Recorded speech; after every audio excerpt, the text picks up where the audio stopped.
Davore, daj mi neku ekskluzivu. Nema ekskluzive, sve se zna da daje maksimalnu podršku gospodinu Vlatku Markoviću i zbog tog sam tu i ono što sam i prije govorio da se želim vratiti u hrvatski nogomet i to ajmo reći jedan dijelić, ali prepustimo sad sve gospodinu Vlatku da mu se možemo zahvaliti, ovo je njegov dan.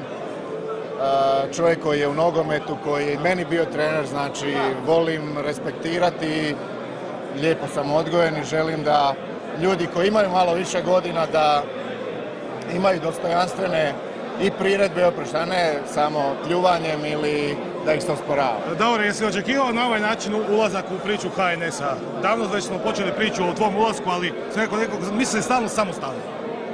Pa ne želim sad o tome, prepuštamo to svim drugim. Ponavljam, Vlatko Marković je sad najvažniji, u petak je najvažnije, biraju se 2 člana i ja mislim da će na kraju biti pobjednik, u stvari siguran sam da će biti pobjednik i molim sve oni koji mogu dati glas za gospodina Vlatka Markovića da daju i sve druge stvari. Oko toga me ne interesira. Dobro, mi reći jednu rečenicu Igor Štimcu.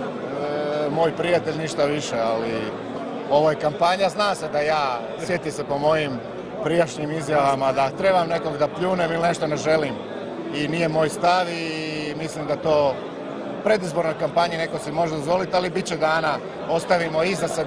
da ću možda nešto više reći. U ovom trenutku totalni respekt, ali ponavljam, Vlatka za predsjednik. Hvala.